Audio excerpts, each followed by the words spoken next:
Last sum of exercise 4.3 that is sum number 8 ये हमारा बाकी था. Very important question. You know the formula we have done in chapter number 1 science. F is equal to 9 by 5c plus 32. This is the relation between Fahrenheit and Celsius.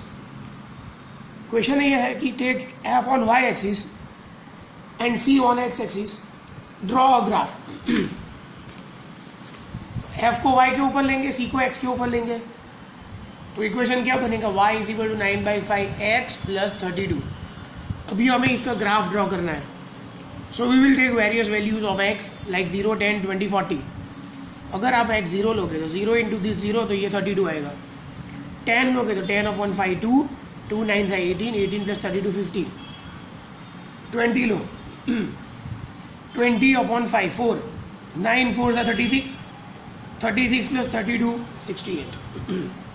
40 low 40 upon 5 8, 8 9 से 72, 72 plus 32 104. Now we will put all the values on the graph paper. जैसे हमने आगे एक graph बनाया था 10, 20, 30, 40, 50 ले लो, इसमें भी ये ले लो and just put the values. 0,32 इधर आएगा, 30 के ऊपर 2 लाइन. 10,50 इधर आएगा, 20,68, 20,68, 20 की लाइन में 60 के ऊपर 8 लाइन्स और ये आएगा 40 और 104. सब पॉइंट में से पास हो ऐसी एक लाइन ड्रॉ कर दो. ये मैंने क्या ड्रॉ किया है ये पीछे समझ में आएगा, ये लास्ट आंसर करने के बाद समझ में आएगा. तो ये आपका ग्राफ हो गया, राइट. ये ग्राफ ड्रॉ कर दिया. अभी ये ग्राफ के ऊपर से क्वेश्चंस है. फर्स्ट 5 क्वेश्चन है, 4 या 5. फर्स्ट क्वेश्चन है ड्रॉ ग्राफ, तो वो तो हमने ड्रॉ कर दिया. सेकेंड क्वेश्चन है इफ़ सेल्सियस 30 देन फ़ारेनहाइट कितना होगा. ग्राफ के ऊपर से भी कर सकते हो. 30 से एक स्ट्रेट लाइन ड्रॉ करो और यहाँ से एक लाइन ड्रॉ करो.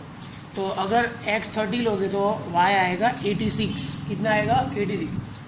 आप क्वेश्चन में मतलब फॉर्मूला में डाल के भी कर सकते हो. सेल्सियस 30 ले लो, 30 अपॉन 5 6, 9 6 54, 54 से 32 86. Third is very important. अगर सेल्सियस 0 है तो फ़ारेनहाइट कितना होगा, तो आप फॉर्मूला से कर सकते हो. ये हमने पहले ही ले लिया. अगर सेल्सियस 0 तो फ़ारेनहाइट कितना आएगा?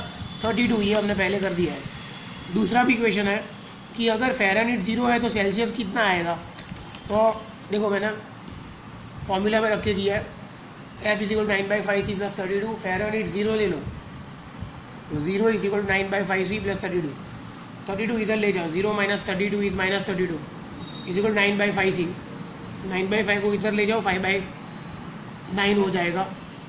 c is equal minus 160 upon 9. तो ये माइनस 17.77 आएगा. कितना आएगा ये? माइनस 17.77. फोर्थ क्वेश्चन में ऐसा पूछा है कि for which value Celsius and Fahrenheit both are same. कौन सी वैल्यू के लिए सेल्सियस और फ़ारेनहाइट दोनों सेम आएंगे.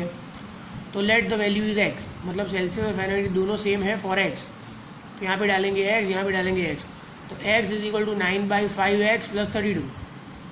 अभी इसको लेफ्ट साइड ले जाओ तो x minus 9 by 5x is equal 32. 5 LCM आएगा, 5x minus 9x upon 5 is equal 32.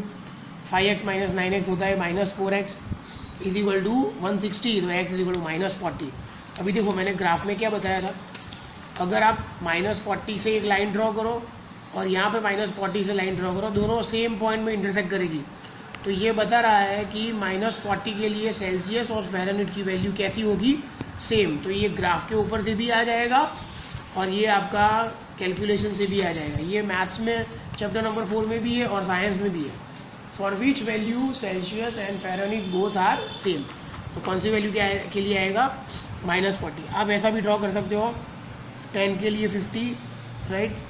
फिर 68 फॉर 20 एंड फिर 104 फॉर 40. आप ऐसा ड्रॉ कर सकते हो क्योंकि क्वेश्चन में पूछा है, ये सारे क्वेश्चन में है. ड्रॉ कर सकते हो तो पेपर चेकर को पता चले कि हाँ आपने ग्राफ में भी उसको प्रॉपरली शो किया है. तो एग्ज़ाम के लिए ये ग्राफ वेरी मच इंपॉर्टेंट आपको ड्रॉ करना है. ग्राफ पेपर के अंदर बहुत इंपॉर्टेंट क्वेश्चन है. और कौन सी वैल्यू के लिए फ़ारेनहाइट और सेल्सियस दोनों सेम होंगे? माइनस 40. अगर सेल्सियस 0 है तो फ़ारेनहाइट कितना आएगा? 32. और अगर फ़ारेनहाइट 0 है तो सेल्सियस कितना आएगा? माइनस 17.7.